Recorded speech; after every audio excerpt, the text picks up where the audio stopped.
Bear shows off his second-hand taxi to Victor, thinking he got a bargain. But Victor quickly sees it's been water-damaged and poorly repaired. The seller won't answer Bear's calls. Soon after, traffic police contact him. His taxi is caught on camera hitting someone. Bear is shocked when he sees the surveillance footage. The license plate 357F clearly matches his taxi. He shows the traffic police his undamaged car and explains he was at the transport office during the incident. They suspect someone cloned his plate, but the police still impound his vehicle and ask him to file a report. After learning the victim is sent to the city hospital, Bear and Victor rush over and get the bed number. But when they arrive, the bed is empty. The nurse claims the patient went to the restroom, but Victor notices the 4 has been removed. They try to check the victim's records, but the nurse refuses. Victor signals Bear, who distracts the nurse by flirting and asking for her WeChat, pretending he wants to offer her a ride after work. While she's distracted, Victor secretly grabs the patient's record. Bear calls the number listed on the patient form but finds it's fake. Victor quickly realizes not just the number but even the name is made up. With the trail gone cold, they decide to track down the car with the duplicate license plate. The two tap into their network of taxi drivers to gather intel. Before long, they learn the cloned car is in a nearby auto repair shop. Bear grabs a weapon from the trunk, ready to storm in, but Victor scolds him sharply, stopping him from escalating the situation. Victor tells Bear to wait outside while he checks the situation alone. Driving into the garage, he spots the cloned car, still bearing the same plate, with visible damage on the front. To get information, Victor fakes damaging a car and tries to trick the mechanic into revealing the owner's identity. But the mechanic refuses to talk.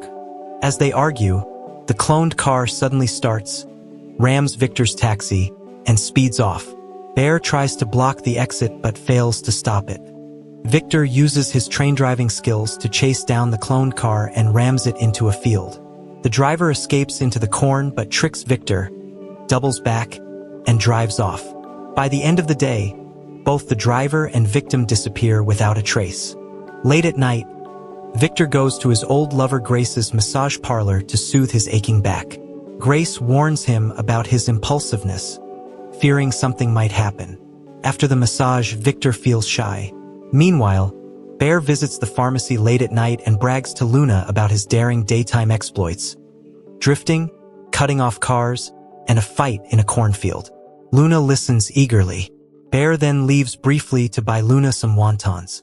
During that time, a suspicious patient arrives at the pharmacy, buying medicine for a leg injury. Luna notices he's limping and secretly takes his photo and phone number. She later shares this with Bear. When Victor sees the photo Bear sends, his face changes. He senses trouble. He then prepares a feast and drinks alone at the table. In 1998, Victor works as a train driver at a steel plant. One night after his shift, he sees his neighbor, Mrs. Sun, rummaging through the workers' dormitory trash. Mrs. Sun ignores him and pulls out a bag of bone fragments, intending to feed her dog. But when she gets home, her dog barks non-stop. Smiling, she tells the dog it's all his and no one is stealing from him. However, when she opens the bag, her expression changes. Inside are human body parts. At home, Victor nags his wife. When he hears his son Ryan is still sleeping, he scolds him harshly. Ryan gets annoyed and leaves without breakfast. Later, Victor's wife wakes him, saying police cars are outside. Curious, Victor dresses and goes to the crowd gathering downstairs. The detectives, knowing Victor is a local community activist, bring him to Mrs. Sun's house to get information. Familiar with the officers, Victor confidently shakes hands with the lead detective before entering the house. Victor gags and vomits upon learning about the dismemberment case and holding the gloves. He explains Mrs. Sun's habits but is taken to the hospital due to his condition. The factory assigns Bear to accompany Victor, who flirts with a nurse, Victor's cousin. The forensic doctor tells the detective the bag holds female bones and limbs. In 1997, Ryan tries to meet girls at university but fails. A pretty girl named Ivy asks him for directions. Flustered, he denies knowing her. The scene shifts from sunny to rainy. Ryan stands in the rain watching flashing police lights. Victor, after drinking, smiles at his drenched son Ryan, then becomes serious. He tells Ryan to dress warmly and eat more vegetables, preparing Ryan's favorite dishes. Yet Ryan barely touches the food. Victor tells his son Ryan that the man has returned and promises to give him answers. The next morning, Victor sleeps deeply at the table, with Ryan's memorial photo beside him. He wonders if the owner of the cloned car is the one who killed his son. A female college student starts working at a club playing piano, but the manager questions why she wears pants given her slim legs. He then asks her to change into a European-style dress and tries to measure her. 1 year later, a dismemberment case occurs in the Steel Mills residential area. The police suspect the victim is the missing student named Ivy. At the dorm supervisor asks about Ivy, but no one can contact her. The girls fear the murder case involves Ivy and can't sleep. Meanwhile, Ryan is called out by classmates late at night. He hasn't seen Ivy for 2 days. They arrive at the Victoria Club and see police questioning people at the entrance. Ryan feels very anxious. After Victor was hospitalized, the factory director and reporters visited him and awarded him an outstanding employee certificate, but with no bonus. Seeing the framed certificate, his wife becomes worried, fearing that criminals might retaliate after seeing the report. The next day, a group of employees protests at the factory, demanding the layoff list and showing dissatisfaction with the management's decision. Even with police present, the leaders still get beaten, and the manager leaves early. He asks Bear to lock the layoff list in the office. Bear checks the list and finds Victor's name. That night, he visits Victor and informs him of the news. That night, Bear tells Victor about the layoff list. Confused, Victor wonders why he's on it despite being a model worker. Bear, interested in Victor's nurse sister, suggests catching the dismemberment case killer to avoid the layoff. Years later, Victor, now old, recognizes the imposter driver as the murderer from the dismemberment case. Victor, no longer trusting the police, asks Luna to send a text to the imposter, saying the medicine has arrived. The man replies he's busy and asks her to deliver it. Luna, armed with medical scissors, heads to the street to deliver it, with Bear and Victor following from a distance to protect her, careful not to be noticed. While Bear and Victor are eating skewers, Luna unexpectedly enters the store. Bear receives a text from her to hurry up. Upon entering, they find another back door and lose track of Luna. They call her, but she hangs up. Frantically searching the street, they reunite but can't find her. Suddenly, the whole street loses power, and they rush to the crowd, only to find Luna collapsed on the ground. The next morning, doctors inform them that she touched a high-voltage box, and her condition is critical. They prepare for the worst, only to find out that the preparation is for her hospital deposit. Bear blames Victor for endangering Luna. With Luna's family abroad, he worries about her medical bills. After Bear's wife discovers he lost their 150,000 yuan savings on a taxi scam, she furiously storms out, saying she can't take it anymore. Victor returns to the alley where Luna was electrocuted and finds her medical scissors under a storage bin.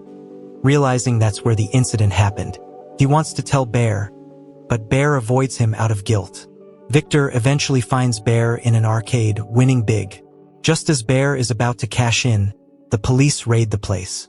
Furious, Bear blames Victor for jinxing his luck, believing everything falls apart when he's around. After being released on bail, Victor shares his findings with Bear, revealing that Luna's electrocution was no accident. To uncover the truth, they must start with the fake license plate car. Realizing that their combined strength won't be enough, they recruit another ally. They visit the senior university and meet with Captain Ma, the former detective. Over the years, Captain Ma has become more carefree and reckless.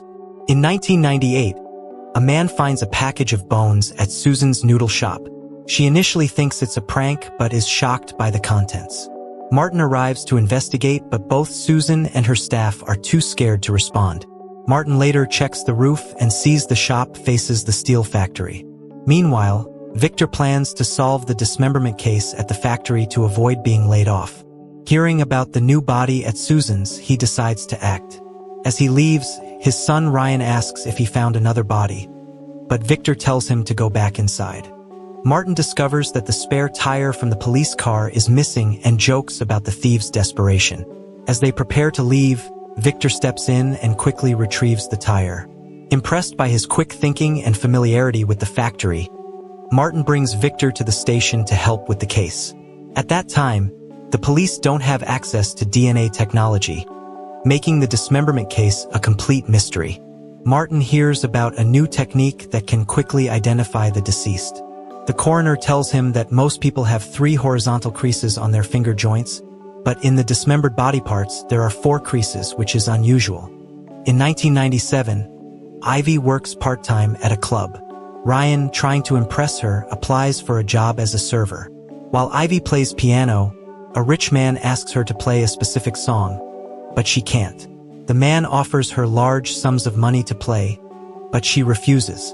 Later that night, the man crashes his car after getting angry. He berates a delivery man and hits him, but the delivery guy just laughs, which only angers the man more.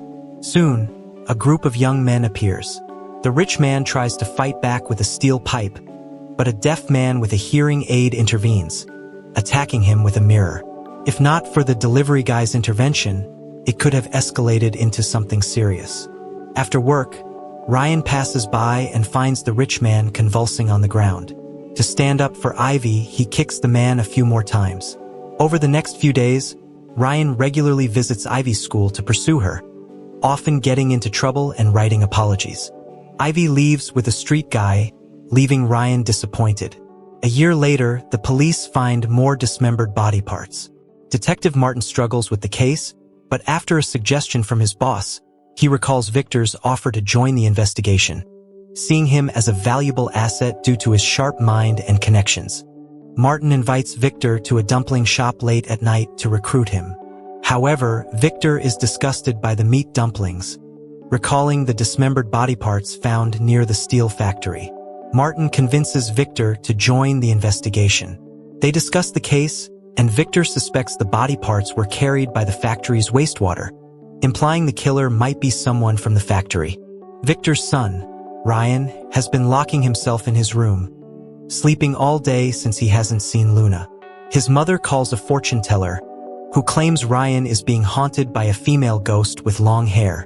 At first, Victor's wife doesn't believe it, but after hearing that the victim is a woman, she starts to trust the fortune teller. Meanwhile, Victor notices Ryan has lost his spirit, and Ryan tells his father that if he ever disappears, he wants his mother to be well cared for, suggesting Ryan knows something terrifying. 20 years later, Victor, Bear, and retired Martin investigate a fake license plate. At the bun shop, Martin confidently solves the issue with a call. 2 hours later, Officer Choi confirms the plate is fake and suggests checking the vehicle registration office, where plates are often sold. The 3 old men arrive at the vehicle registration office. Bear and Victor struggle to find the seller, but after calling the number on a nearby advertisement, they arrange to meet. Victor, needing a bathroom break due to his prostate, goes to the restroom and unexpectedly runs into a fake document seller there. When the door opens, they find the seller is an old acquaintance from the factory, Charles, who used to work in the security department. Despite being questioned, Charles firmly denies selling fake plates. Tensions rise as the 3 men almost get physical, but in the end, Charles drives off in his luxury car. The 3 men stake out all night, but Bear gives up and goes home, while Martin also leaves. The next day, they plan a sting with an old colleague to catch Charles selling fake plates. However, Charles notices the trap and tries to escape. They eventually corner him and find a stash of fake plates. While Bear searches, he stops upon finding a urine bag. Charles, crying like a child, refuses to reveal who he sold the 357 plate to. After hurriedly putting on his coat, he leaves, and the 3 men don't pursue it further. At dusk, Victor returns home feeling down, but is startled to see his deceased wife and son, Ryan. His wife tells him to wash his hands for dinner, but when he returns, they've vanished, leaving only a black and white photo on the cabinet. In 1997, Due to poor performance at the steel factory, even veteran workers faced the threat of losing their jobs. To make ends meet, many started stealing raw materials from the factory and selling them. Some workers, who had signed off on their shifts, turned a blind eye.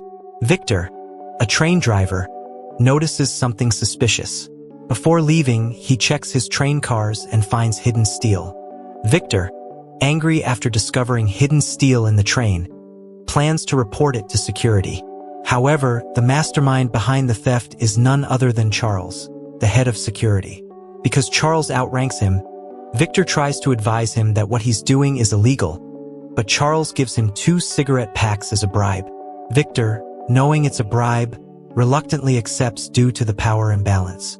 Later, while transporting goods, Victor deliberately sabotages the train, causing it to break down and revealing the hidden materials. However, blocking someone's financial gain is like killing their family, and soon Victor finds himself targeted by those who resent him. Victor, ready to take a shower, is confronted by 2 punks sent by Charles to teach him a lesson.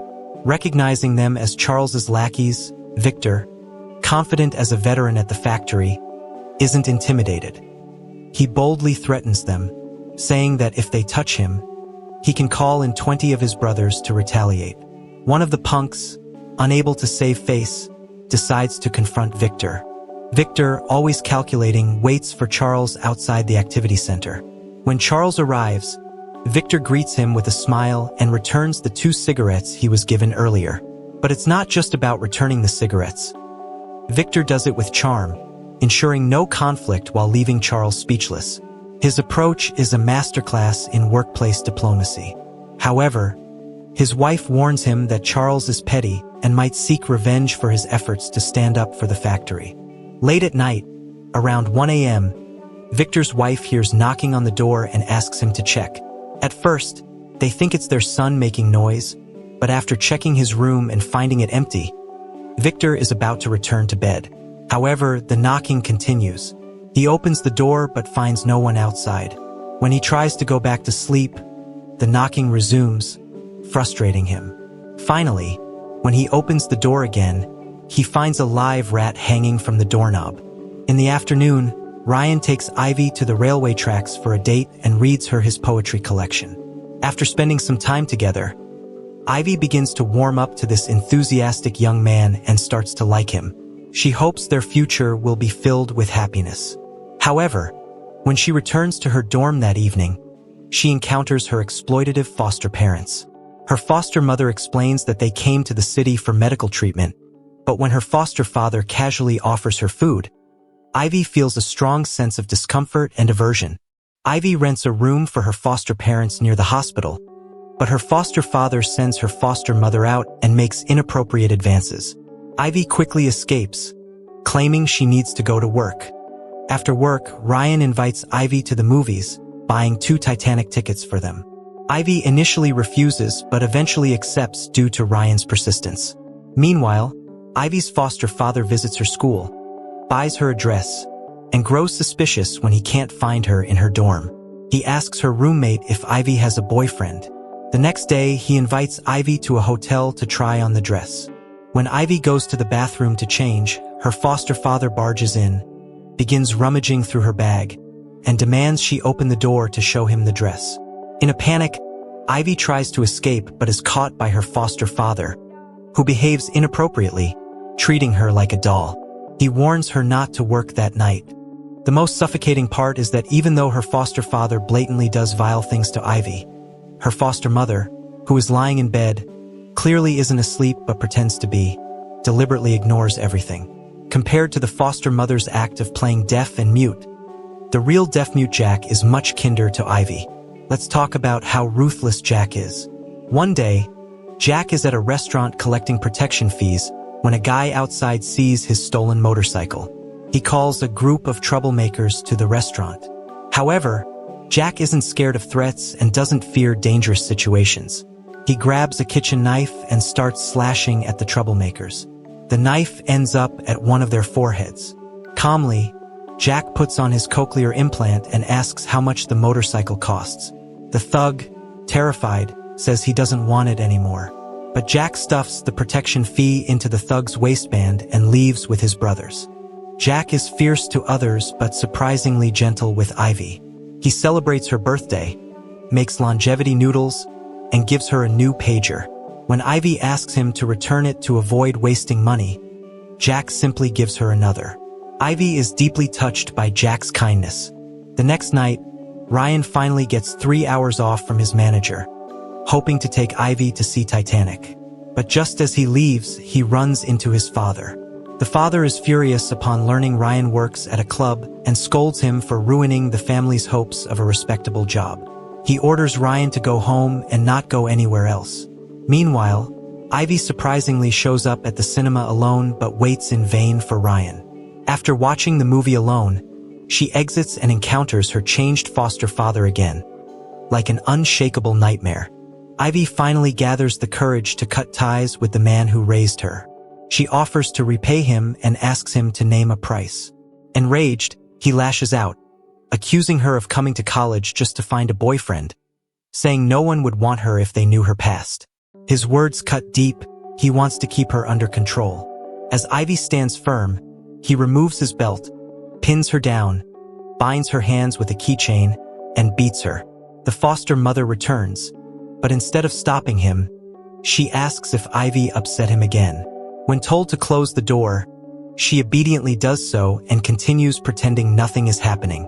A few days earlier, Ivy's foster father goes to the Victoria Club and demands the manager fire her.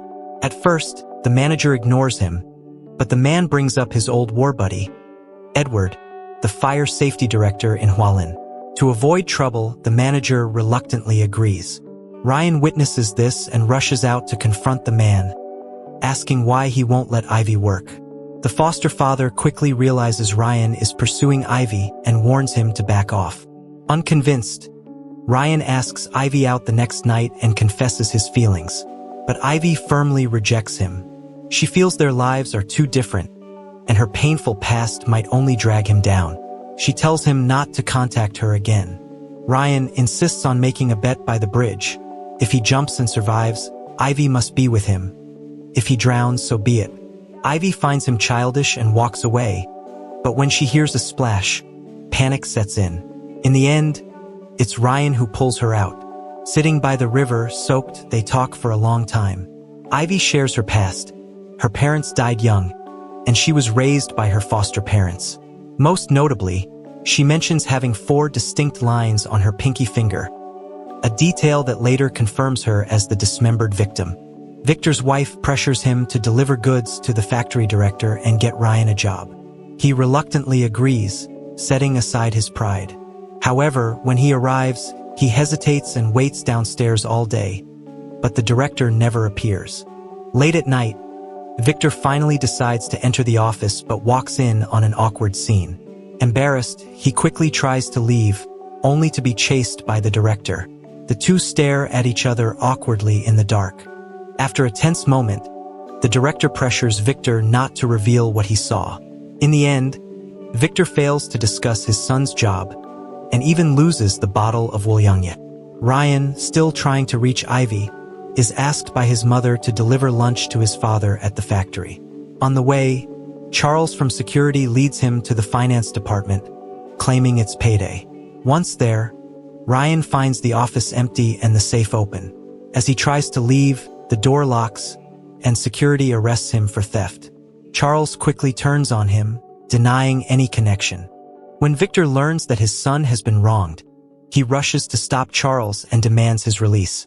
Realizing his son is innocent, Victor becomes furious and confronts Charles, demanding why he's targeting his son. However, the evidence is overwhelming, with both witnesses and proof stacked against Ryan, and Charles, as head of security, is in control of the situation. To protect his son's future, Victor reluctantly agrees to help Charles by smuggling items out of the factory. Yet Charles is still unsatisfied and demands that Ryan apologize publicly. Hot-headed and unwilling to accept the humiliation, Ryan refuses, but Victor, in a desperate attempt to resolve the situation, slaps his son in front of everyone. The tension between them peaks, leaving the father and son in an emotionally charged standoff. In 2016, 19 years later, Victor's younger son, Ben, is about to go to Beijing for his art exam. Victor plans to make a special meal to celebrate.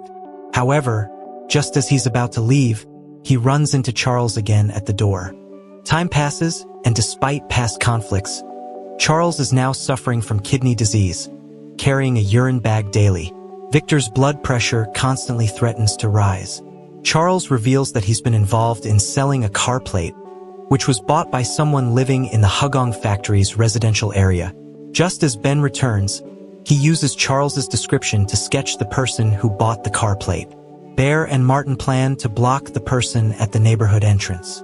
However, Victor stays home to spend time with Ben before his art exam in Beijing. During dinner, Ben learns that his father has been busy with Ryan's matters and decides to give up his art exam to stay with Victor, not wanting him to be alone.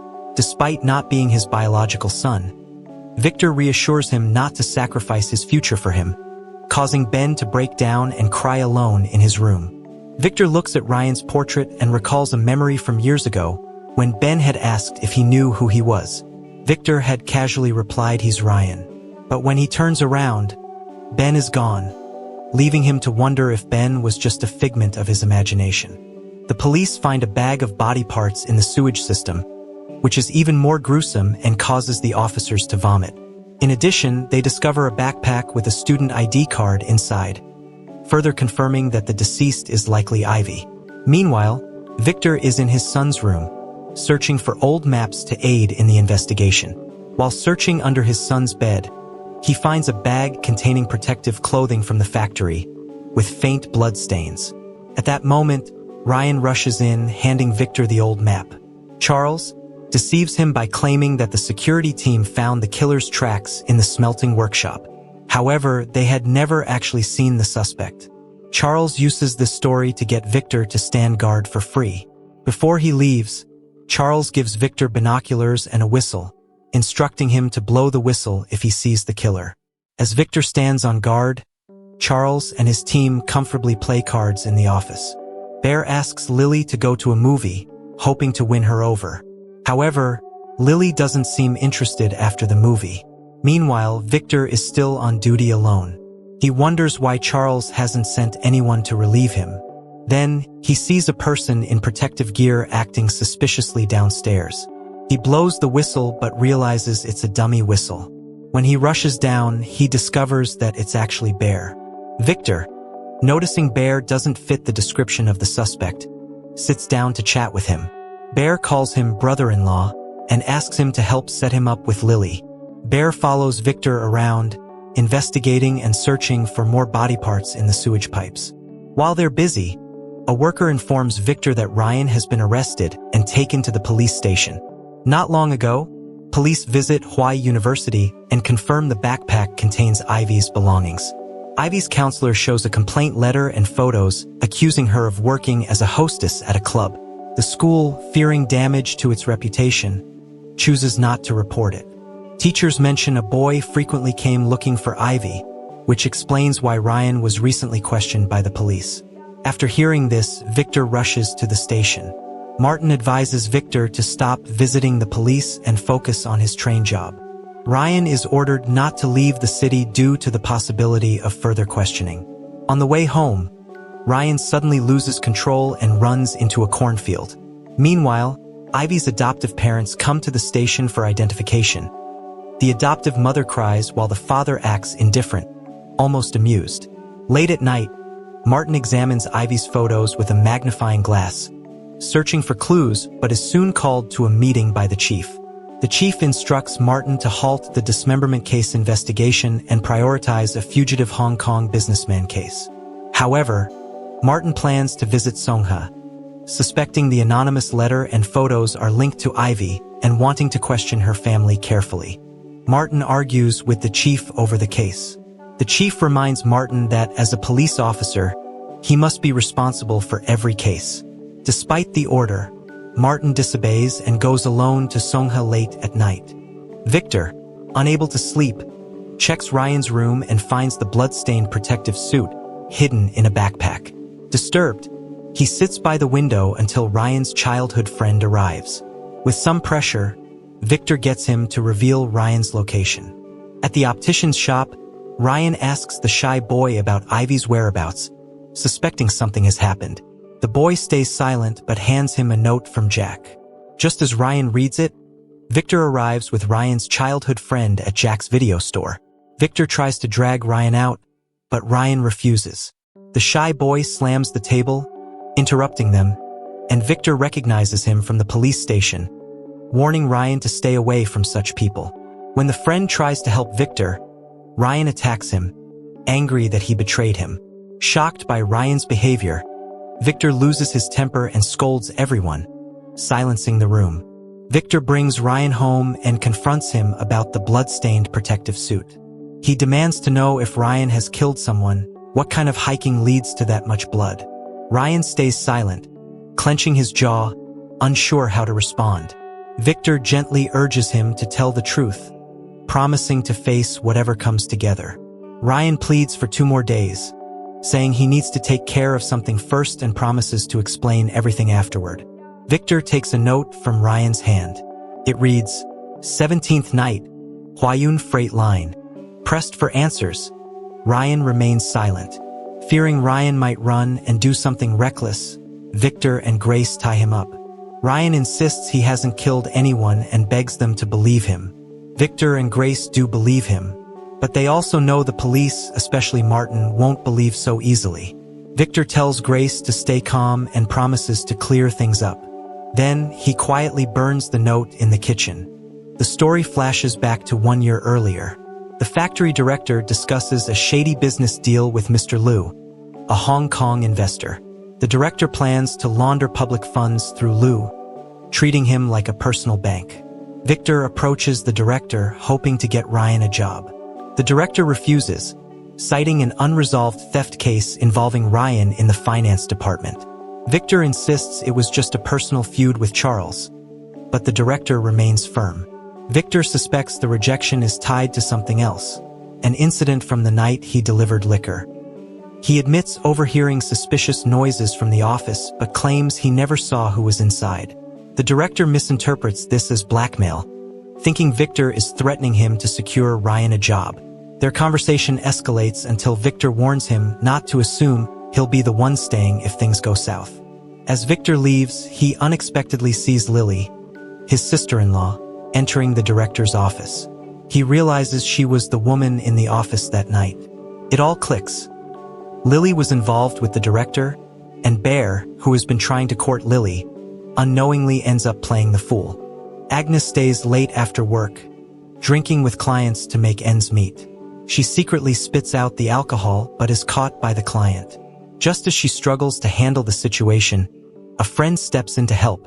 Meanwhile, the Hong Kong businessman, Mr. Liu, after finishing business with the factory manager, notices Ivy playing the piano downstairs. He immediately asks the manager to have Ivy join him for a drink, though she refuses. Ivy, having just dealt with an unpleasant old man, now faces another problematic person, Mr. Liu. Elsewhere, Scarlett, inspired by Ivy's style, returns to the club and catches Mr. Liu's attention. He mistakenly calls her Ivy but apologizes, and they recall meeting a few times before. She even mentions having been to his room before. Mr. Liu, noticing the resemblance to Ivy, is pleased and takes advantage of the situation. On the first night, he gifts Scarlett an expensive perfume, revealing his true intentions. He asks if she knows Ivy, the girl who plays the piano. Hearing this, Scarlett feels disappointed and refuses to betray her friend. Mr. Liu then offers Scarlett a large reward for helping him get in touch with Ivy, but she still declines. Back at the club, Scarlett notices that the perfume her colleague is wearing is identical to the one Mr. Liu gave her, leaving her feeling disheartened. Scarlett, feeling lost and uncertain, walks into the Hong Kong businessman's private room. Seeing his indifference, her dream shatters completely. Mr. Liu asks if she has picked a room, inviting her to sit if she hasn't. At that moment, Scarlett's darker path begins. Ivy is shocked by a series of scandalous allegations against her, accusing her of inappropriate behavior at a nightclub, including drinking and sleeping with clients for money. When confronted by the school administration, she admits to playing piano at Victoria's but denies any involvement in the alleged activities. Despite her explanation, the authorities don't believe her. Ivy realizes that no matter what she says, no one will trust her. When she sees the compromising photos, she immediately knows who is behind the accusations. Despite this, she cannot reveal the truth. Ryan arrives, angry and disappointed, and accuses her of associating with the wrong people. She tells him that they're not meant to be together, and they should never meet again. Back at the dorm, her roommates gossip about the photos, expressing their disdain. Ivy feels immense pain, watching her carefully built life fall apart. Ivy feels utterly hopeless as everything spirals out of control. Just as she's about to leave, Agnes invites her for a meal. At the restaurant, they share their stories, and a bond starts to form between them. While Ivy numbs herself with alcohol, Agnes comforts her. However, Ivy is blindsided when Agnes secretly slips a white powder into her drink. Thanks to Agnes, the businessman finally gets what he's wanted from Ivy. A few days later, Ivy resigns from her job at Victoria's. She bumps into Agnes, who appears more polished and glamorous than ever. Agnes casually tells Ivy that the businessman wants them both to join him at a hotel, but Ivy can't hold back her anger and slaps Agnes. In response, Agnes slams Ivy against the wall. Ivy asks her why she's been treated this way, and Agnes coldly replies that Ivy got drunk on her own. She defends her actions, claiming she was creating an opportunity for Ivy, pointing out that many other women would have eagerly taken the chance with the businessman. At Ivy's brother's video store, a troublesome overweight man keeps causing trouble, complaining about the poor quality of the films. Dottie patiently tries to calm him down, but tensions rise when the man demands a cigarette. The situation escalates when the man slaps the cigarette out of Dottie's hand and orders him to buy more. Dottie nearly loses his temper but is stopped by Jack, who tries to defuse the situation by offering the man a cigarette. However, things take a turn when the man spits his drink at Jack, and this time Jack can't take it anymore. He rushes at the man, but a group of thugs barges in, seeking revenge for Jack having stolen one of their motorcycles. Other customers quickly flee the scene. The thugs barricade the door, but Jack remains unfazed, despite being surrounded. Dottie returns with the cigarettes but realizes the danger outside. He throws the cigarettes aside and rushes in to help, only to be knocked out by a thug who ambushes him from behind. The two are beaten mercilessly, and when Dottie continues to talk back, the leader of the thugs burns him with a hot iron on the face. Jack, seeing this, rushes to protect Dottie and, despite his injuries, pleads on his knees for the thugs to spare his friend. The thugs warn them not to come back again. After the thugs leave, Dottie is left unconscious on the floor. Jack, struggling to regain his composure, finally sits up and lets out a cry of frustration. Ryan goes to the club to ask the manager if anyone has seen Ivy. Ryan quickly heads to the phone booth to leave a message for Ivy, apologizing and admitting his mistakes. On his way back, he overhears a conversation in the changing room between Agnes and others, learning that the businessman, Mr. Liu, has taken advantage of Ivy. Enraged, Ryan storms into Mr. Liu's private room, ready to confront him physically. However, he is immediately restrained by security. Despite his anger, Ryan is too weak to take on Mr. Liu and is dragged out of the club and beaten. Soon after, Ryan goes to the video store, only to be met with chaos and Jack badly injured. Unable to communicate with Jack because he doesn't know sign language. At that moment, Ivy appears from behind with some medication and informs him that Dottie has been taken to the hospital. As they clean up the mess late at night, Ryan mutters that the three of them must be the unluckiest people in the world. Ivy, after a moment of silence, turns around and coldly responds that the real unlucky ones are them, the people who have wronged them. In 2016, Agnes brings her documents to apply for her pension. However, the staff tells her that her paperwork is incomplete. Her work certificate is missing a stamp. She's asked to get it stamped, but the Huagang factory has been shut down for over a decade. Where is she supposed to find someone to verify it? Agnes, frustrated, breaks down in tears, unable to understand why she still needs someone else's confirmation. Victor steps in to support her, voicing the frustration of many retirees. Seeing their firm stance, the staff softens and agrees to send someone to verify her employment. Since both lost their spouses, feelings have grown between them. But when Victor asks if she remembers a girl named Ivy from Victoria Club, Agnes misunderstands, thinking he's still judging her for her past work there. She gets upset and leaves without another word. Martin stakes out the traffic police unit late at night. A former colleague tells him the suspect denies driving a cloned car and hitting someone. The suspect claims ignorance, and since the victim hasn't reported it, the investigation stalls. Martin then sees a familiar face, Douglas Shin, Ivy's adoptive father, who has come to bail out his son. Upon learning the suspect is Ray Shin, Martin realizes the case may be tied to the long-unsolved Huagang dismemberment case. He contacts Liam, now a precinct chief, though both Martin and his colleague distrust him due to past issues. Still, they need his help. Martin shares their recent findings and asks to access the original case file, but Liam refuses, citing regulations. The meeting ends on a sour note. That night, Liam interrogates Ray and considers merging the current case with the cold one from years ago.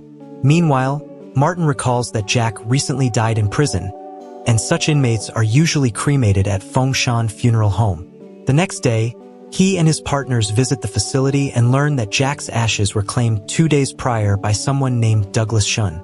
The trio stakes out Douglas's building and, while waiting, helps Victor compose a text message apologizing to Agnes. When Douglas returns with groceries, the group follows him and pretends to be maintenance workers.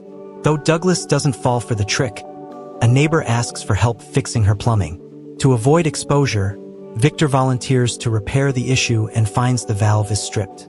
He heads to the roof to shut off the main water supply. While he's gone, the real maintenance team arrives, exposing the impersonation and getting the others detained by building security. Victor returns to find white smoke coming from Douglas's apartment and the door ajar. Inside, he sees an unconscious elderly woman with her oxygen mask removed. He quickly restores her oxygen. Just as he finishes, he discovers Douglas's lifeless body in the bathroom. The three men are taken to the police station for impersonating property management. While there, Victor receives a call from Agnes, but due to the sensitive timing, he's unable to answer. This missed call unexpectedly ruins his chance at a relationship. That night, someone knocks on Agnes's massage parlor door. She happily assumes it's Victor, but it turns out to be Mr. Wu, who claims he's there for a massage. He brings her a bowl of wontons. Meanwhile, the police uncover critical evidence: skin tissue under Douglas Shin's fingernails, already sent for DNA testing. Additionally, they find personal letters belonging to Jack at Douglas's home, sent during Jack's incarceration. Shockingly, the sender is Scarlett, and the return address is a remote sand market in Inner Mongolia. This raises a chilling question. Did Ivy kill Scarlett and assume her identity all along? Ivy calls Mr. Liu, the man who assaulted her, inviting him to a hotel that evening. Liu, thrilled, rushes to pick her up. On the way, Ivy claims she needs to grab a book and leads him to her brother's video store. Meanwhile, her brother secretly punctures Liu's car tires. When Liu, drunk, says he needs the restroom, Ivy nervously redirects him upstairs, because Ryan is hiding in the downstairs bathroom with a steel pipe, ready to act. Upstairs, Liu finds an empty room with a small bed. Overcome by lust, he assaults Ivy. Just as he pins her down, he feels a sharp pain in his thigh. Ivy strikes back. Enraged, Liu starts choking her, but Ryan jumps out and hits him. Unfortunately, Liu overpowers Ryan and escapes downstairs. As Liu flees to his car, he calls his driver. But before he can get in, Jack appears and grabs him. Ryan and Jack work together to restrain him, while Ivy injects him with a sedative. When Liu's phone rings, Ivy hangs up to avoid drawing attention. The sound, however, jolts Liu awake. Realizing the danger, he pleads for mercy and blames everything on Scarlett. Trying to save himself, he offers an 800,000 yuan check from his car as compensation. To avoid suspicion, Ivy makes him call his driver and say he's fine, buying them more time. After a night of contemplation by the fire, Ivy, Ryan, and Jack decide to take the 800,000 yen check and flee. Ivy finds the check in Lou's wallet, and Jack drives Ryan to the bank. However, the teller says the commercial draft can only be cashed on a set date. As the manager is called over, Ryan senses danger and rushes back. Furious, Ryan storms into the bathroom to beat Lou, only to find him already dead.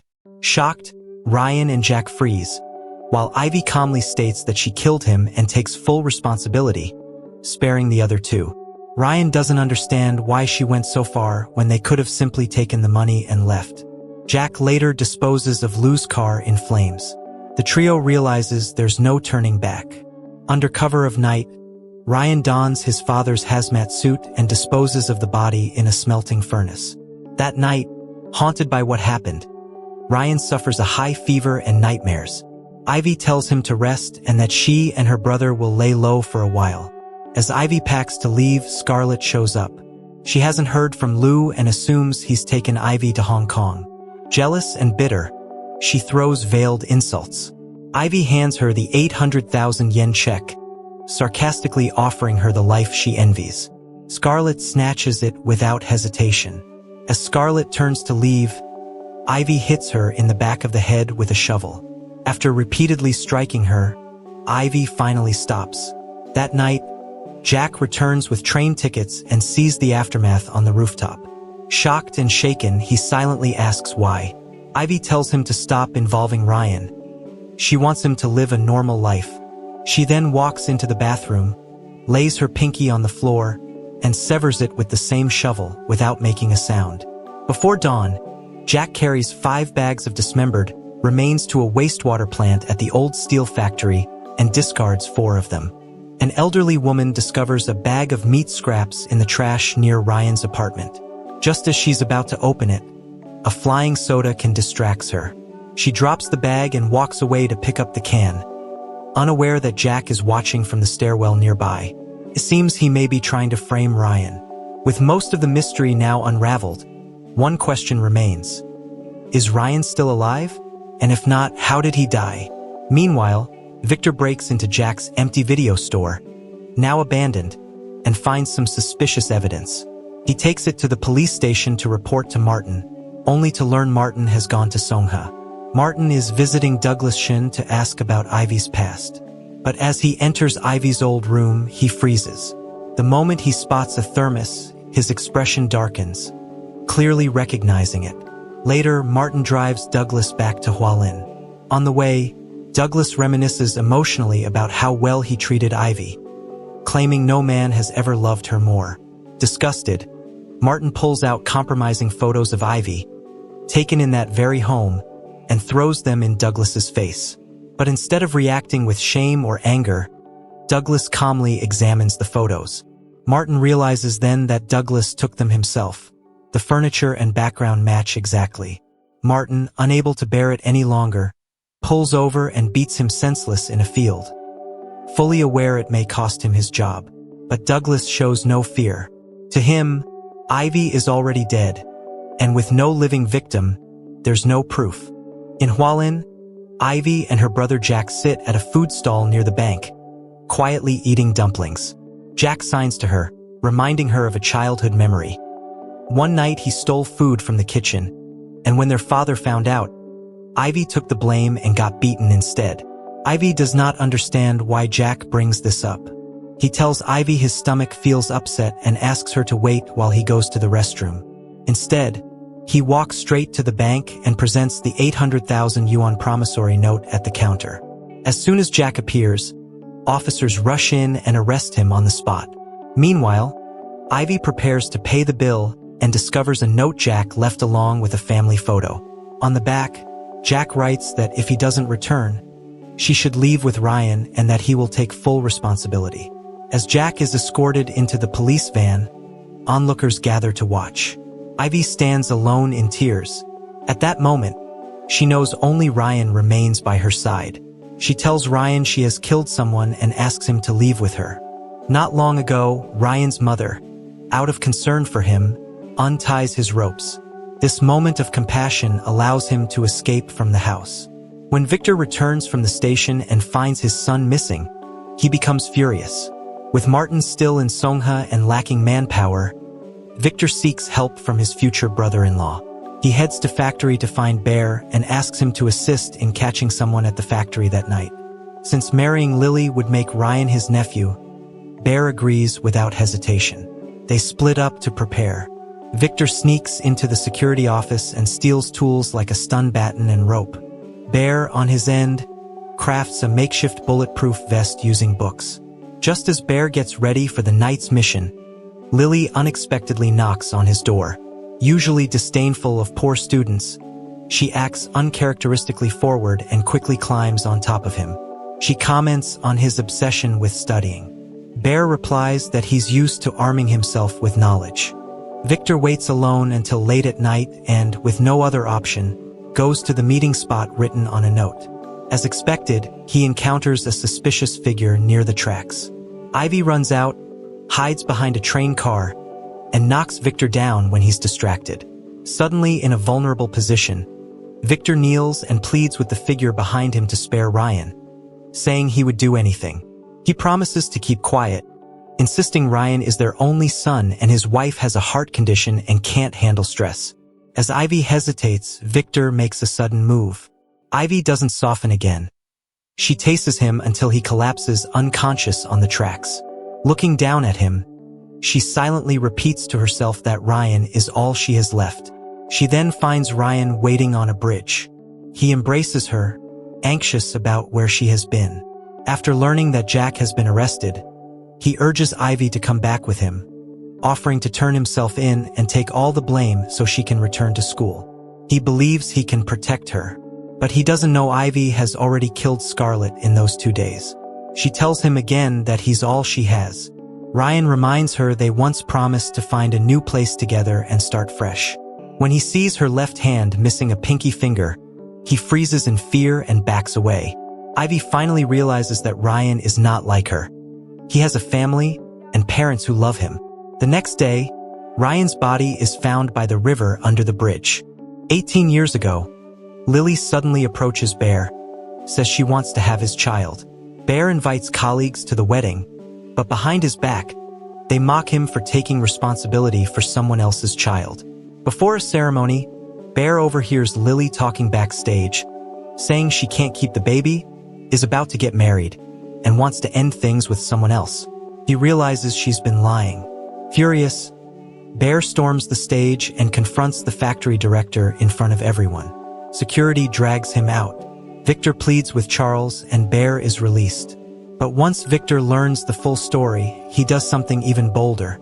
He publicly curses the director.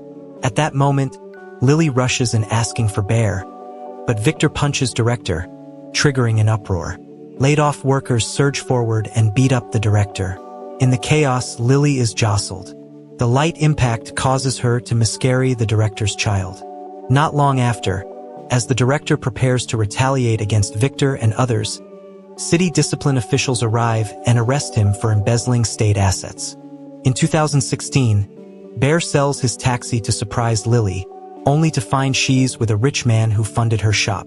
Crushed, he lets it go, releases his pigeons, and signs the divorce papers, giving up everything. After nearly 20 years of sincere love, she still walks away. The dream ends. Victor goes to a flower shop to apologize to Grace and unexpectedly meets Mr. Wu, who is also buying flowers. They chat and share a ride, heading to the same destination to see the same woman, Grace. Realizing Victor hides their past, Grace says nothing but keeps watching him. Victor awkwardly explains the flowers symbolize an apology and expresses regret for his stubbornness. He encourages Grace to move on and cherish the love she has now. That night, 3 old men, one heartbroken, one divorced, one widowed, go wild at a KTV, laughing and drinking. Martin drinks too much and Bear jokes he's getting old, then falls asleep himself. At dawn, Bear buys breakfast, still full of energy. He hears the lottery numbers on the radio, checks his ticket, and realizes he has all the winning numbers. Just as the shock hits him, a truck crashes into him, sending him flying off a bridge. Yet he smiles mid-air. Elsewhere, Victor wakes to find Martin unresponsive, with signs of a stroke. Panicked, he calls for help. Meanwhile, Bear is pulled from the river, unconscious. The question hangs, will either of them survive? Victor hangs his son Ryan's photo in the sunniest spot, afraid he might still feel cold after death, especially after spending a night in the frigid river. But his wife removes the photo, gently cleans and kisses it, then puts it away, declaring she wants no photos displayed when she dies either. She resents Victor deeply for not bringing Ryan back that night. Martin informs him Ryan died by suicide, no wounds except bruises from hitting the water. Victor refuses to believe it, convinced his son was murdered. Martin knows in his heart Ryan's death and the dismemberment case are far from simple. Meanwhile at the station, Liam gets promoted after busting the factory director and a Hong Kong investor. But Martin remains bitter over the unsolved murder. When he confronts the chief, the topic shifts. The chief reprimands him for allegedly beating Douglas Shin and orders him to stop working and submit a written review. Martin looks at himself in the mirror, takes off his uniform, and declares he's unworthy to wear it. He resigns from the police force. Meanwhile, after seeing off all the guests, Victor senses something is wrong at home. Though his wife is supposed to be inside, the house is eerily quiet. Finding the bathroom door locked, he forces it open, only to discover Belle has taken her own life to follow their son, fearing he would be lonely in death. Now truly alone, Victor cancels their household registrations and lies on the train tracks, ready to join them. But as the train approaches, he hears a baby crying. At the last moment, he chooses life, rescues the abandoned child, and names him Ben. 18 years later, Victor sits silently on a bench at the crematorium. Lily rushes in with a box of makeup, hoping to make Bear look dignified one last time. Yes, no twist, no miracle. Bear dies, taking his lottery winnings with him. Lily tries to smile, but breaks down in tears. Though they never truly figured life out together, she hopes to be his wife again in the next. Victor chooses the finest Indian sandalwood urn for Bear. In the photo, Bear's smile is bright, just as he always said, life should be lived joyfully. Right after the cremation, Victor hurries to the hospital. Martin, now suffering from cerebral thrombosis and barely coherent, still clings to the unsolved dismemberment case from years ago. Suddenly, Martin recalls something and asks Victor to bring his clothes to the station. The police have gathered substantial evidence and now know that Douglas Shin was the one driving the fake-plated car that hit Ivy. Liam and the team confirm Douglas Shin used a fake-plated car to run over Ivy after luring her back with a letter. Ivy survives, kills him, and takes her brother's ashes. The motive behind Douglas's actions remains unclear. Victor brings Martin back to the police station. Martin reveals that Douglas Shin abused Ivy since childhood, treating her like a toy, while his wife Jade deliberately ignores it. Douglas takes Fu Weijuan's ashes because during a body identification, he realizes the deceased isn't Ivy. After years, he finally finds Ivy but ends up dead himself. Liam senses danger to Jade and sends help to the hospital, but they arrive too late. Ivy finally finds peace after sending Jade off. Returning to Hualin, she stabs 2 people, then passes by police who came to protect Jade at the hospital. Ivy gets into a taxi driven by Victor. Victor drives Ivy from the hospital to the Shaoliang River, where his son Ryan drowned 18 years ago. Ivy tells Victor he's mistaken, but Victor insists he's right and seeks answers about Ryan's death. Victor no longer hopes but feels fate gives him this chance by meeting Ivy, whom he thought dead. At the river, Ivy apologizes quietly. Victor tells him to save the apology for Ryan. Victor asks 2 questions. Did Ryan kill anyone? Ivy denies it, saying Ryan didn't kill anyone. Ivy himself killed Lou and Scarlett. Victor then asks why they killed Ryan. Ivy recalls a boy from that night but stays silent.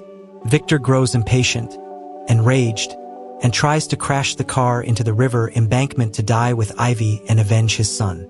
Ivy reveals the truth. Ryan saved his life and now it's time to repay that debt. Victor is stunned.